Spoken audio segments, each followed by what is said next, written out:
We're recording video for this episode as we have started to do for most of our episodes. So if you're listening to the audio only version of this, we encourage you to go over to YouTube. And if you're watching on YouTube, hello.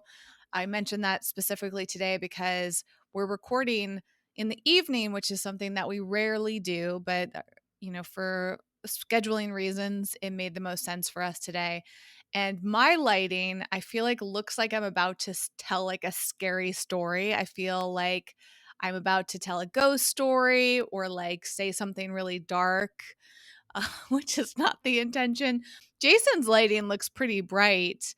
In fact, Jason, my birthday is coming up soon as of the recording date, but when this episode's out, it'll be a few days after my birthday. The thing that I told my sister she felt like getting me, I would be excited about, because as we talked about in an episode before my birthday, I was saying how I don't really like getting gifts unless somebody knows for sure that I want it or I'm going to use it. I'm very practical when it comes to gifts, even though I like surprises and I appreciate any gift, right? Like I'm not trying to be picky, like out of lack of appreciation, but I right now I guess it's like a minimalism thing and sustainability as well. I feel like why would I have something or keep something if I'm not going to use it? I'm trying actually to actively reduce the things that I have around me. Anyways, one thing that I have been thinking about getting myself and thought, well, if somebody else wants to get me something, I'll let them do it instead, is a new webcam. I did all of this research recently and I came across this amazing webcam. It's called a Razer, and I believe it just came out a few months ago, the specific model. And I love anything that enhances video or audio, and I haven't bought a new camera in some time. I bought the HP webcam, or I'm sorry, the Logitech webcam is what I meant to say. That I guess I got that many years ago. I mean, I know it was before 2017 because I think they haven't even updated this particular webcam since 2017. And you have, I think, the newer one, Jason, which I believe is like the 920. Is that right? Yeah, I have the newest version of the Logitech. It's the one it does 1080p and it has the Carl Zeiss lens with HD. So I got the latest greatest one.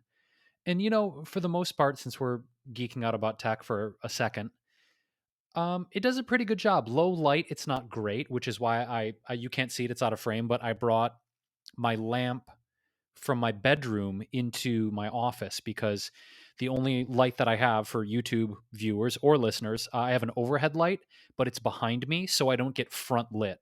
So without a front light, this particular webcam doesn't do great in low light situations. So henceforth, I have my warm amber light from my bedroom in here when it's doing a pretty fantastic job. Well, I think this is interesting for anyone who's curious about the behind the scenes. We'll link to an article that we wrote about our technology and what microphones we use. And it does need to be updated now that I have these new headphones. And if I get that new webcam, or I should say, when I get a new webcam, because I think it's imminent, I will update it as well. And so far, the Razer is the one I'm most likely to get, with or without it being a birthday gift. um, there is a Logitech camera that's pretty cool called the Stream Cam that I was looking at, and I think that was my second choice. And one of the things that the Razer does, Jason, is it really adjusts for low lighting well, and that's like their big claim to fame. The one downside is that it doesn't do 4K, and people thought that was strange. So I feel like we don't really post in 4K at this point. But there's always trade-offs with all this equipment stuff, and it's like I love technology, but I also try to be very mindful of when I make purchases, both financially and resource wise, and also don't want to like encourage myself to overuse technology. But because now we're doing so many videos for this channel, and just because of the state of the world these days, a lot of my speaking appearances are virtual or various projects I work on, I think it's a good piece of technology to upgrade to. So I'll keep you posted. If suddenly my video looks amazing, you will know why as a viewer, and I'm sure I will announce it with a lot of excitement when it happens.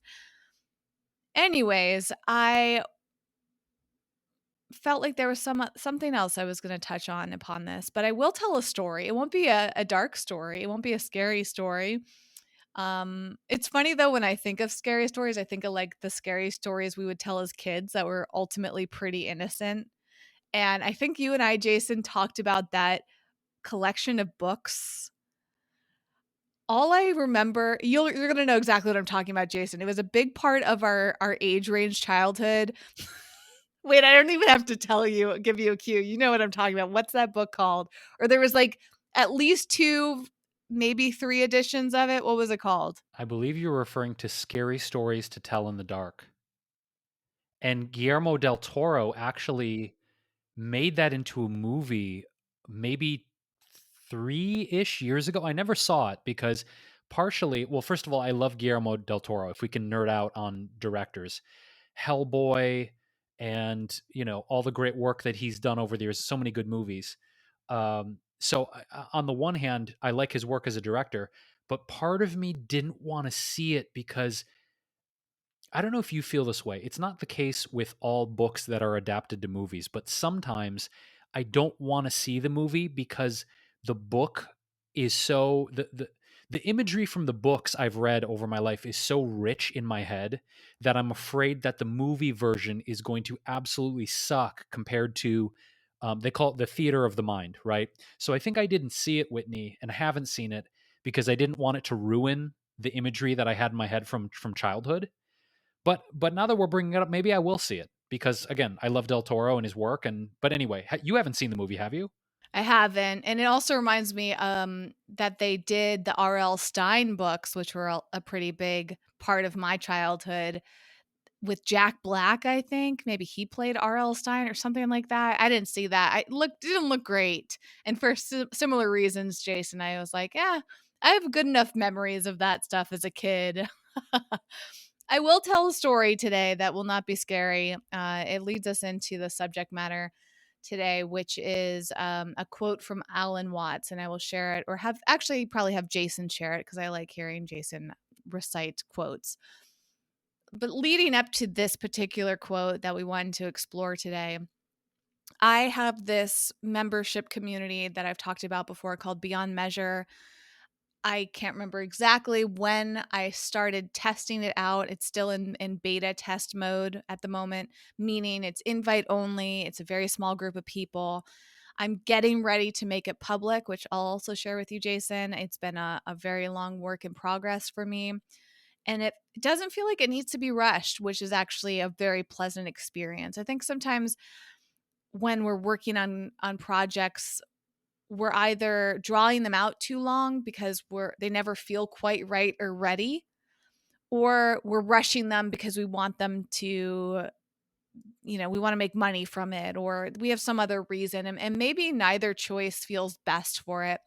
I've really been trying to tune into what Beyond Measure needs and what other people need, because this project has become so much beyond me.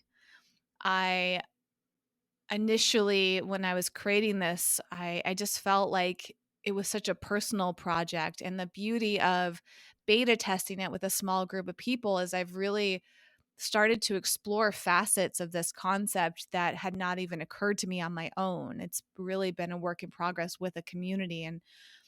And one of the elements of it is that we do a group activity, and it's everything about Beyond Measure is optional, so the members kind of choose their own adventures. And oftentimes we come up with ideas together about what we're going to work on. We had this idea around tracking our habits based on the book Atomic Habits. In that book, James Clear has a process called the paperclip strategy. And I believe, if my memory serves me, that it's about like using a small visual cue to show progress. At least that's how I interpret it. I honestly can't remember the parameters of the strategy he created. But the group in Beyond Measure, we were talking about the book. We actually, in the month of February 2021, we had a book club, and we read that book together and discussed habits every week. And then when we were leading into March, we thought, like, what can we do to build upon habits? How can we use this book to further support us? And we were exploring this paperclip strategy, and through that we were reflecting on how can we use visual cues to celebrate our wins, to really allow ourselves to not just track our progress, but have a visual indicator of something that we've accomplished, which I think is a beautiful thing. One of the members in the group actually had a great idea, which was instead of something like a paperclip, she might use the crystals around her home that she owns and collect them all in one place. And then they create this like visual, beautiful appearance, right? If you're, I think, like me and Jason, we tend to accumulate crystals and precious gemstones because they're very beautiful and they often represent something. They either are a gift or we purchase them for ourselves because we're drawn to them, or every crystal has a meaning behind it for the most part. And anyways, I have more crystals than I could count. So I was like, wow, that's a really cool idea. But then I thought, like, well, what if someone's not like us and they don't have crystals? Rocks are still a really cool thing, and I noticed in the past year, Jason, that I enjoy collecting rocks.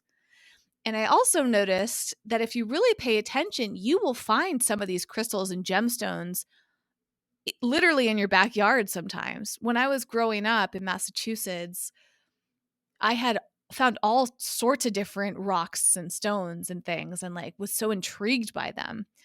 And when I was on my road trip last year in 2020, I was collecting rocks every now and then. And sometimes I was like, wow, that looks like a piece of quartz. Maybe that's a rose quartz, and I was starting to identify these rocks that were just like out in nature because that's where they're coming from, right? Versus getting them in a store when they're all perfectly polished and beautiful. It's actually pretty cool to find them out in the wild, quote unquote. And you can buy a rock tumbler. I can't remember if I mentioned this in another episode, but after my trip, I thought maybe I'll get a rock tumbler one day. So that's another gift idea for myself. I'll put it on my list when I get stumped on what gifts to ask for. A rock tumbler is cool. You basically can put grit in this round circular container and put rocks in. And if you let them tumble, I think you have to put some water in as well. You let them tumble for like a week or two, and when they come out, they should look very similar to rocks that you would buy in store. So if you're into buying stones and rocks and all of that, you can do it yourself and save a lot of money and make it a lot of fun. So project for another day. Coming back to the present day, we decided to create an activity called March Rocks. And that has a few meanings, but the main meaning is that every day we and anyone else who's participating in this activity with us will go out for some sort of time in nature.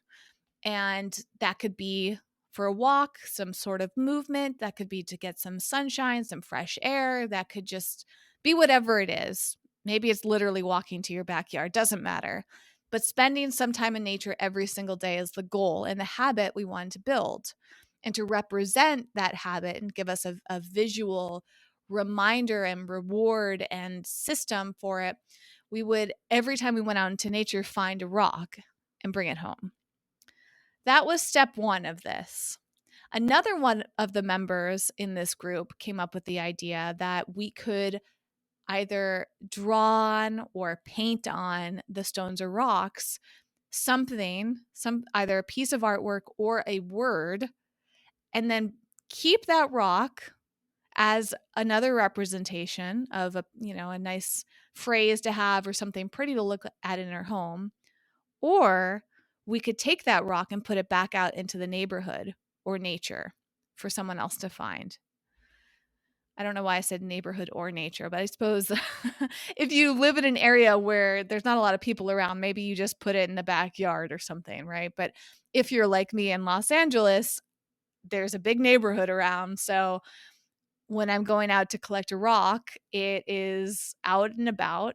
And my process for the month of March 2021 has been to find a rock somewhere on the sidewalk, take it home, and then draw on it. So I'll actually show you one of the rocks. So another reason to watch our YouTube channel, you get to see the visuals.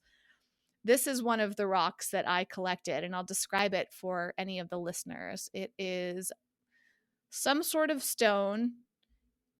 What would you call this shape, Jason? Well, when you had it the other way, it kind of looked like no. Turn and then flip it. It's Ohio. It's the state of Ohio. And then doesn't this kind of look like Utah? Isn't Utah shaped like this, kind It of? Or is, yeah. Arizona? One of Yeah, the states is like this, huh? yes, depending on how you flip it. I believe that's And then this is it's like bringing up our country geography. I feel like there's another state that's shaped more like this. This could be a fun little game.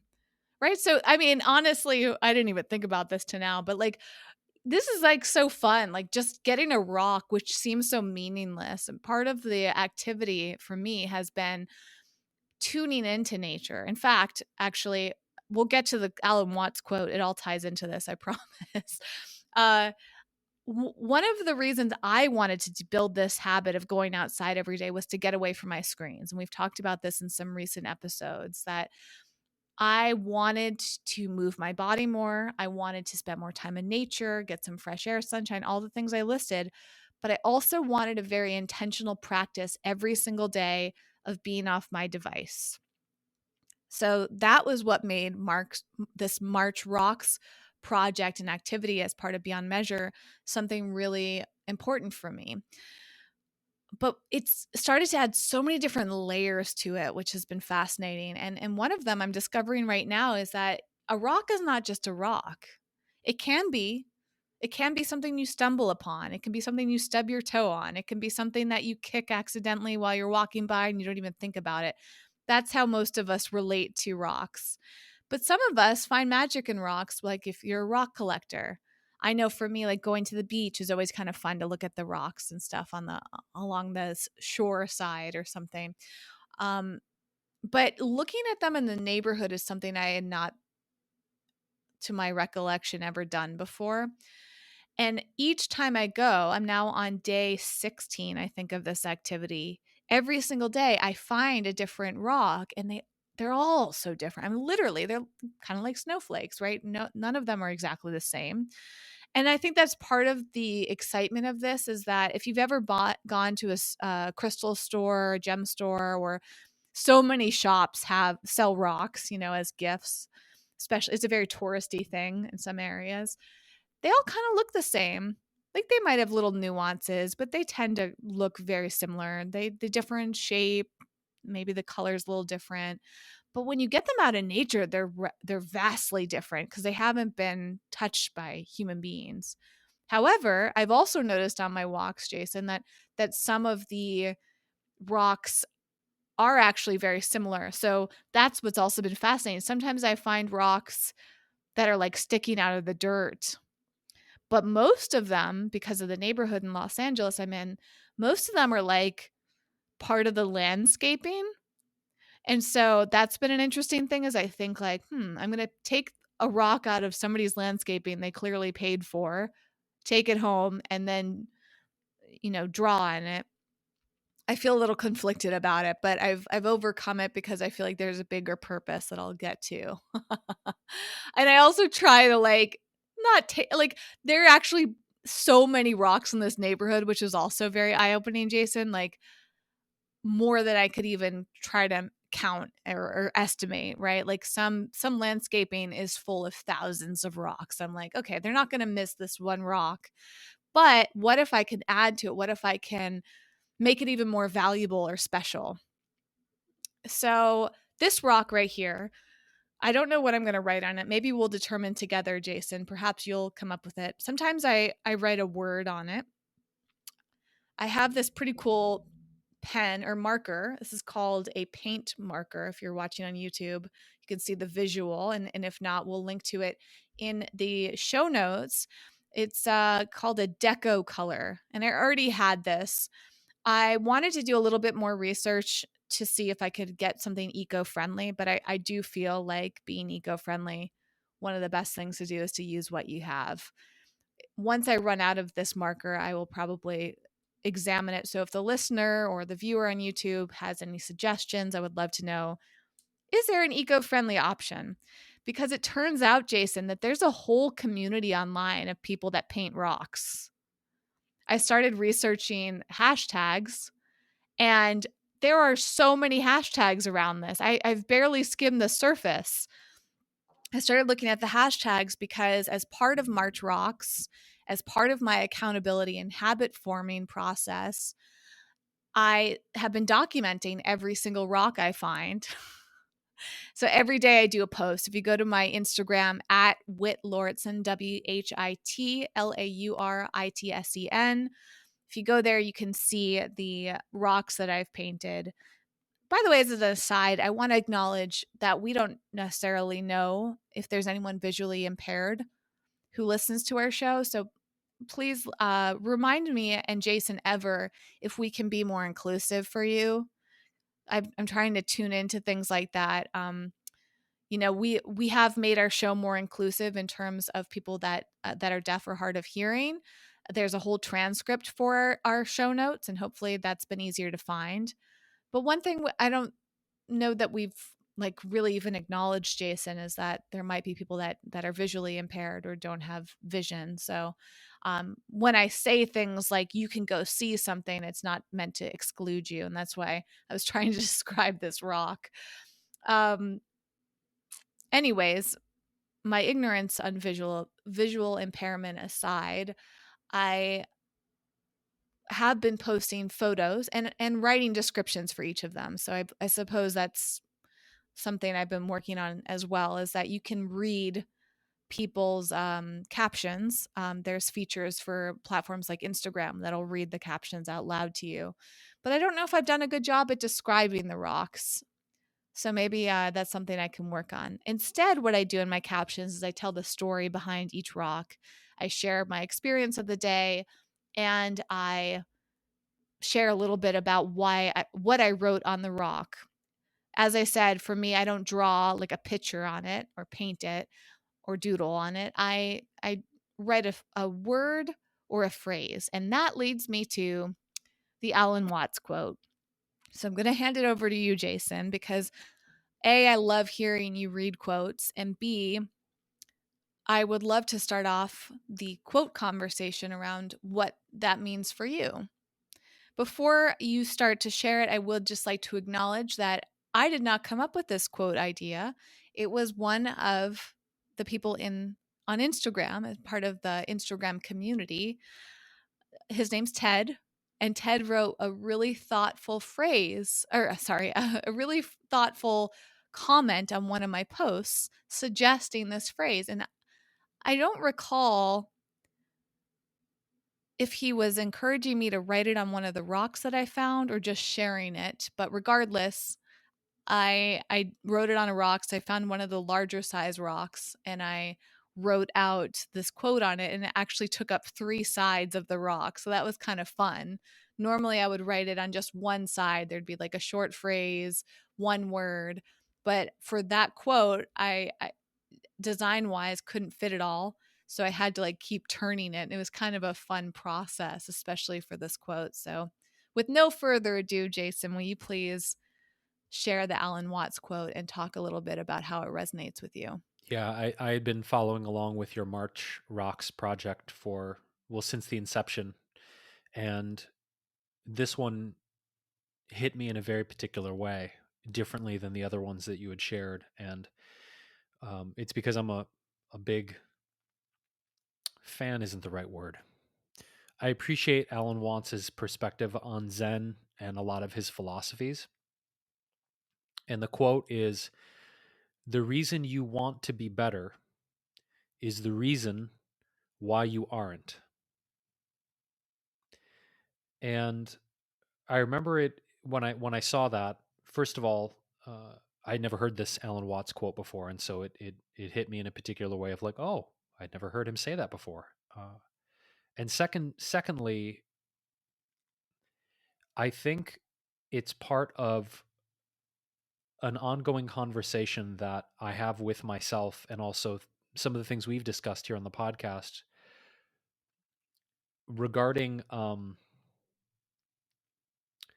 I suppose the way that we as humans strive for certain things, thinking that we're going to feel happier, more joyful, more complete, more perfect, whatever it is, in that the way that I interpret this was the thing that you're chasing in life, because you're chasing it, it's moving further away from you, right? Because you think you need this thing, it's actually creating more distance between you and the thing that you think you need. And I stumbled, Whitney, upon interesting Tumblr page, which I thought Tumblr was dead, but apparently it's not. Apparently Tumblr's still out there. And this blog has some interesting, I suppose, perceptions regarding this particular quote, and I wanted to share a little bit of it. So, um, the full quote. Okay, let me say this. So out of context, this is a Alan Watts quote that was pulled out of a longer lecture, and I want to read the full quote from which this is extracted to give it context, if that's cool, because it's really interesting. So the full phrase from Alan Watts where this comes from is, "The reason you want to be better is the reason why you aren't." Shall I put it like that? We aren't better because we want to be, because the road to hell is paved with good intentions, because all the do-gooders in the world, whether they're doing good for others or doing it for themselves, are troublemakers on the basis of, quote, "Kindly let me help you or you will drown," said the monkey, putting the fish safely up into a tree. Sometimes doing good to others, and even doing good to oneself, is amazingly destructive because it's full of conceit. How do you know what's good for other people? And how do you even know what's good for you? If you say you want to improve, then you ought to know what's good for you. But obviously, you don't know, because if you did, then you would already be improved. So we don't know. We do not really know how to interfere with the way the world is. It's super interesting. And the paraphrasing of this in a comment below this was, to paraphrase Zhuangzi, who was another philosopher, happiness is the absence of striving for happiness. That's an interesting kind of inversion of this. Happiness is the absence of striving for happiness. And I think what it goes back to for me, Whitney, is well, one of the reasons that I destroyed my vision board, and I've mentioned this in previous episodes, was I realized that my striving and wanting the house, the car, the money, the external things was a constant reinforcement of the evidence that I lack it. And so I think sometimes when we're striving so hard for something in our lives, we're reinforcing a perception that we don't have it. And then it just pushes it further and further and further. Now, some people might disagree with that, right? Some people on the train of hustle, grind, repeat are like, no, you got to keep striving, never ending striving, never ending going for what you want. But I think it can be very psychologically detrimental to do that. And that really is what was the initial hit for this Alan Watts quote, is that you keep striving for the thing you want, and the thing you want keeps running further away from you because you're too needy for it. It's almost like sometimes, and I've noticed this in the past in relationships, like when I wanted love so badly from someone and was too needy and too aggressive for my need for love from that person, it actually repelled them from me, because I wanted their love in a very needy and very particular way, and it ended up pushing that person out of my life. And so I think, again, whether it's love, success, material wealth, these things, if we're too needy and we're too in the perception of, I need this, I need this, I need this, I need this, that energy has, to me, it's the opposite of magnetism. It's almost a repelling energy in life. I'm curious if you've noticed that in your life too, Whitney, and also how this quote from Alan Watts in that passage I read, how does it resonate with you? Thank you for sharing all that, because it's so interesting to discuss quotes because they really can resonate with us in different ways. And hmm, I liked the way it sounded. I suppose I liked writing those words, and I reflect a lot on this desire that we have to be better. and that's something I'm pondering often, like, why do we want to be better? So that idea of like, well, the reason why you want to be better, just the start of that sentence really resonated with me. And then that concept is, okay, what does that mean, that the reason why you want to be better is why you aren't, or the reason, yeah, the reason you want to be better is the reason why you aren't. I suppose it comes back to things like authenticity. A lot of us are looking for strategies, like how can we improve? How can we be high achievers? How can we be high performers? How on and on. Like, it's just like this not enoughness that we feel. And so that wanting more all of the time, well, if we always want more, then we're not going to get more because we're never satisfied with anything that we get. I suppose that's part of it for me. It's like when I was talking about equipment earlier, like this webcam, I try not to take anything that I receive or bring into my life purposefully for granted. I really notice, I think the older I get or the more that I've tuned into more of these philosophies around being present and living life to its fullest, like, truly, when you tune into what you currently have, you start to want things less and less. So this really does go back to what I was saying in the beginning about things like minimalism. I mean, I don't know if minimalism is necessarily about being better. I think it can be interpreted that way because sometimes when we do something that's really working for us, we think we're better than other people. Like, ooh, my way of life is better than yours. So with something that can start to feel trendy like minimalism, I think it's easy for people to kind of get in their high horse about how little they need in life. Like, we start to compete with each other on like having more or less resources. That's kind of interesting to me. But at the core of minimalism and the big draw for it is really recognizing that you don't need much to feel happy, fulfilled, joyful. You don't need that much to survive. And sometimes having a lot is at the cost of somebody else or yourself. Having a lot of success can be at the cost of yourself because sometimes success requires a lot of time, and time is precious. It's a limited resource. We never get it back. So are you willing to exchange time for money? Are you willing to exchange time for that success? Like, that's a big question each of us have to ask ourselves. That desire to get better is often tied into those things.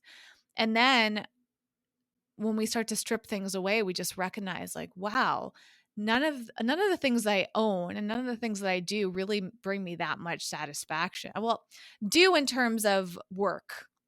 I don't mean do in terms there's a lot of things that you can do that bring us each personal satisfaction. And I think a lot of us are striving to tune into our purpose. But I used the word authenticity earlier, Jason, because I think our authenticity has become a buzzword. It's now used for marketing. And it's like, well, I really want to be better, so I want to be more authentic. But the more you try to be authentic, the less you actually are authentic. So I guess for me, when I hear that phrase, the trying to get better, it prevents you from getting better because then you're just so obsessed with becoming better that you never actually feel better. Does that make sense? You're too busy getting better to even know if you got better. What this brings up is on Charles Bukowski's tombstone. His epitaph is the shortest epitaph I've ever seen. And the epitaph on Charles Bukowski's tombstone is "Don't try." That's it. I feel like you just found the phrase I'm going to put on this rock. And in a way, it kind of does look like a tombstone. So in a way, this episode did turn into a little bit of a scary story, Jason. We've got a tombstone. I'm going to write it on there. Wow, this will be interesting. I'm going to do this in real time. I want you to continue, but if you're watching on YouTube, you'll see me drawing on this rock. Don't try. I think what it brings up for me, Whitney, kind of uniting Bukowski and Alan Watts, is going back to the reason you want to be better. And how many people actually stop and ask themselves what that reason is? To your point, we're just so conditioned for more, better, different, and greater. We're almost psychotically obsessed, especially in America. I'm just going to say Western culture in general. We're like psychotically obsessed with more and better and new and all those things. We're constantly chasing it. And do we stop and ask ourselves why? Why do I want to be better? Is it because becoming more proficient at a skill like playing guitar or art, as Whitney is making this beautiful rock or artwork?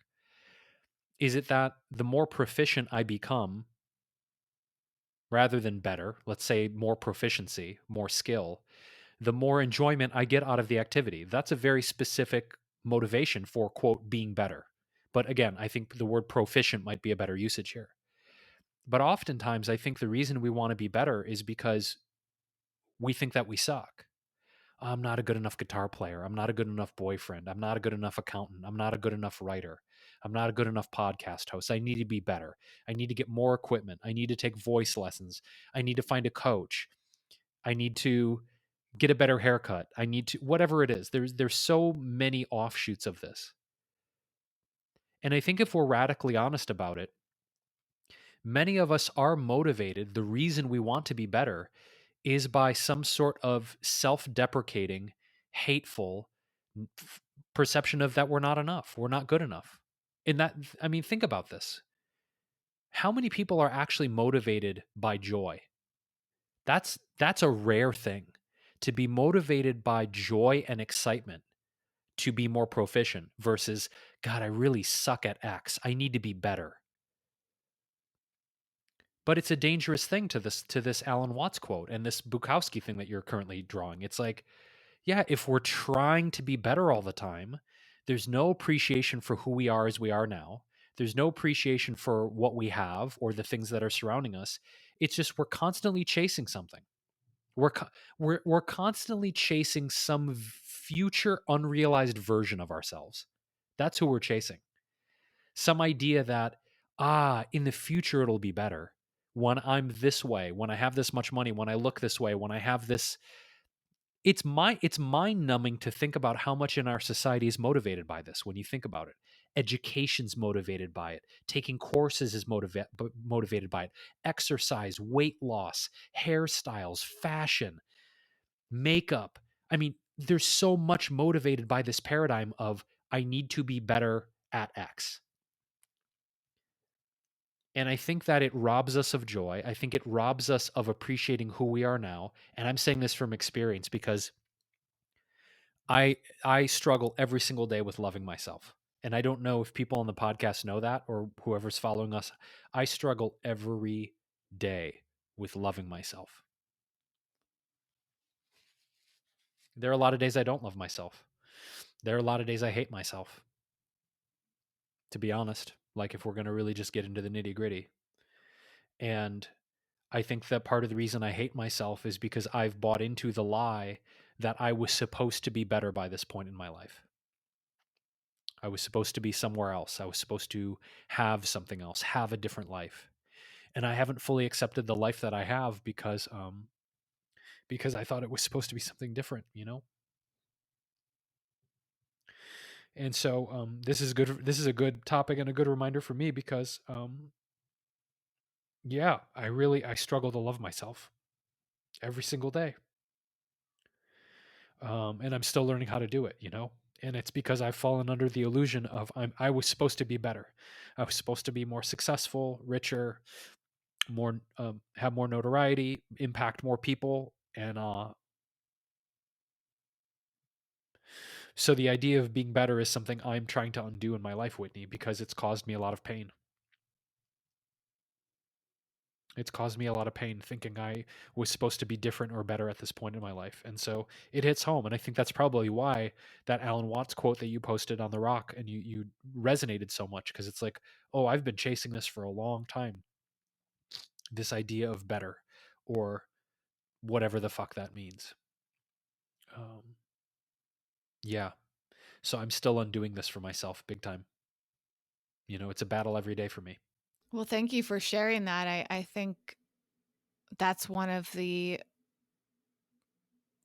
most important elements of our podcast, is to be raw and vulnerable when it feels right. This is authenticity to me. This is true vulnerability, the courage to share hard things like that, Jason, and it doesn't go unrecognized to me or our listeners, I don't think. And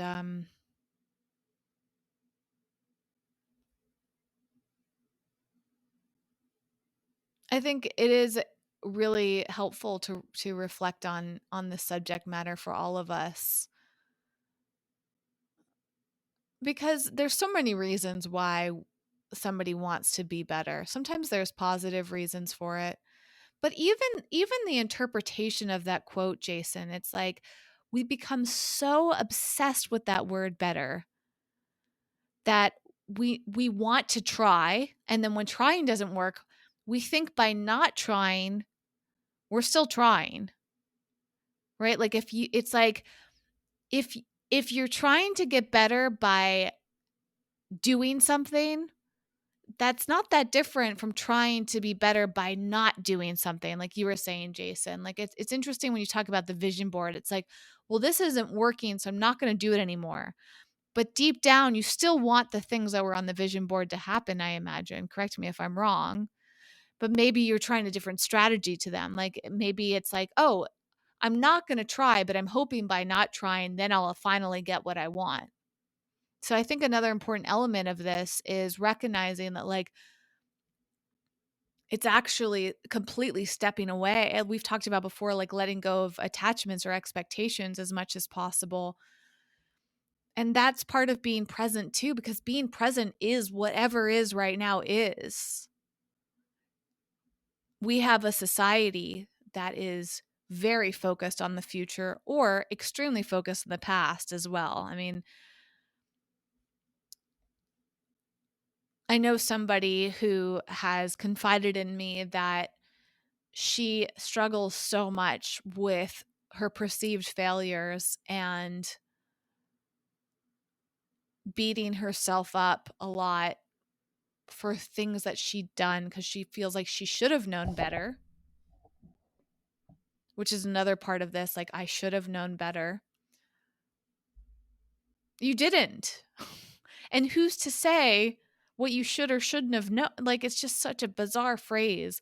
But we have that obsession with consequences and learning from the past and not making mistakes again. It's like the past and the future, like they're equally harmful to us.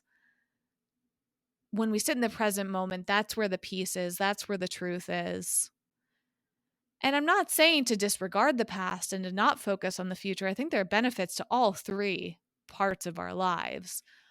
But the suffering generally is in the past or the future. Usually in the present moment, there isn't a lot of suffering because the moment is so fleeting. It's constantly passing, passing, passing. And there's like, if even trying to define what the present moment is, like that in itself is a meditation. Like, what is the present? Oftentimes for me, the present is just as short as a breath, and some of my breaths are longer than others. So it's like you can't even really define the present moment. But what I do know is the present moment is not defined by better. Better is, to me, purely in the past or the future. So it's not even really real. And thus, it kind of feels silly to even focus on it. I think this requires a lot of deprogramming, because you see in our culture a lot of conditioning around shaming people for having like an old car. Like, why are you driving that old rust bucket? Or, when are you going to move out of that apartment and like, move into a bigger house or what? God, you're still wearing those clothes. I mean, if you really think about the subtleties of how we shame each other and aren't even cognizant of what we're doing, it's deeply encoded in us to be like, you should have newer stuff. You should have better stuff because stuff define that's really what it is the link between thinking that our stuff and our status defines who we are as beings. And it's nefarious and it's toxic. And ultimately, I think it's wrecking our sense of who we are and our overall mental wellness. It really, really is. Because, like, who gives a shit if someone drives a 22-year-old car? Who cares? It's their choice. Who cares if you live in a studio apartment? Like, who fucking cares about this shit? We care because we think it's who we are. That's why we care, because we think that stuff is who we are. That's why we care. And we care because it's constantly reinforced by society, media, culture, parents, friends. Like, oh God, you still have that thing? It's like, yeah, I do. That has nothing to do with you. But it does. It does, though, because here's why I think a part of why people do that is through association. If they're possibly seen with you, like, oh, wow, I don't want to be seen driving around with you in that car, or seen with you because you're not a fashionable person. There's a million examples of this. But if we're really getting down to the nitty gritty, maybe certain people, if they were to be honest with themselves, it's because they're afraid of the association of being with a person who looks or has. I think you get my point here. It's as human beings, we truly need to separate our sense of being from materialism and status. We have to. I think for us to be healthy as a species moving forward and to ultimately heal on an individual level, we have to break the sense that what we do and what we have defines who we are. We have to break it.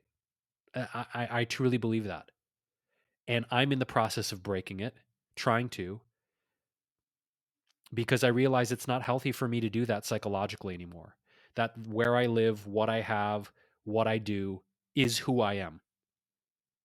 And I know, intellectually I know that, but I'm finally starting to have more of an embodied experience of it. And, you know, I think it's part of the learning to love myself that I was mentioning, Whitney, is that, the house that I'm in, the zip code I'm in, the type of car I drive, the type of clothes I wear, who I associate with, that somehow that those are things I need to be focused on. And I don't want to be focused on those things being an intrinsic part of my self-worth anymore. And they've been that way for so long. So I think that the process of undoing that has been really painful for me because I've been driven by those things for such a long time. And I think my point in saying this is, if you're driven by this lack and this materialism and these things defining you for such a long time, the question becomes, if there's a void there, if I'm no longer driven by those things, then what am I driven by? What am I driven by? And I think that's really the juicy question. Is you strip all those things away, you begin that process of unraveling. Then it's like, wow, I don't really care about being driven by stuff and status. Well, shit, what am I driven by then? Oh, is it joy? Well, that's a very kind of esoteric thing. What does that even mean? What makes me joyful? This is where I'm at right now. And it's a confusing and scary and bizarre place to be. But ultimately, I think that as human beings, we have to start asking these deeper questions, because to constantly be chasing our tails, so to speak, and on the hamster wheel of stuff and status, to your point, Whitney, there's no end to it, because no amount of stuff and no amount of status is ever going to satisfy you if that's what you're driven by. And it's tempting, right? Because culture and media and society, that those are the carrots that get dangled, right? It's the nice house, it's the Lambo, it's the fancy dress, it's the great makeup, it's the cool friends. But maybe, I don't know, at the end of the day, when you start to realize that stuff doesn't really satisfy your soul, then the real question and the real quest begins, right? Then it's like, oh wow, now the quest begins. I think that's a good note to end on for this episode, Jason. Lots of food for thought here. I realized that I think you usually end each episode. And so I want to be more intentional about the closing statements for our regular listeners who make it to the end of our episodes. You may be very used to hearing Jason wrap things up. It's been your unofficial role, Jason. And today I will take the reins for you because I appreciate everything you've expressed. And I know it's not easy, it's a lot to process out loud. And I want to just truly acknowledge you for that and thank you for that, giving me and hopefully our listeners a lot to ponder and things that we can relate to, and even if you can't relate to this, there's something to reflect on about how it shows up in your life or other people's lives. So thank you for wanting to discuss this quote and bringing new meaning to it. We will have all of the resources, including this full quote that Jason read out loud, the transcript for this episode, the YouTube video, the audio recording, and any resources we mentioned, especially those at the beginning, the books that we've mentioned. There's a lot that gets mentioned in each of our episodes. And we have all of that there in one place at wellevatr.com. That's our website. It's spelled WELLEVATR.com. There you can also find ways to contact us. So if you have feedback, if you want to share anything, everything is there, our email address, as well as links to our social media. But to make it really easy for you, everything that we do is under Wellevatr. So if you're on Instagram, it's at Wellevatr, WELLEVATR. We have not, as of the time of this recording, made it to the threshold on YouTube to have our own username. So if you'd like to support us in that endeavor, you can subscribe to our channel. And then soon our YouTube channel should be youtube.com/Wellevatr. But otherwise, it's very easy to find us. Those shows called This Might Get Uncomfortable. If this resonates with you, if this made you uncomfortable in a good or challenging way, we'd love to hear from you. And we'd love for you to share this with anyone who it might resonate as well. That helps build up the podcast. That helps us really impact other people, which is the whole reason that we do this. Our aim is to reach people that need these messages, that connect with us, that are like minded, that are seeking out this type of information. And we are so grateful that you found us and that you're part of our community. We have new episodes every Monday, Wednesday, and Friday. Friday are our guest episodes, so it's worth subscribing to hear all the different perspectives that we bring on each and every week. We thank you again for listening and wish you all the very best with pondering everything we discussed today.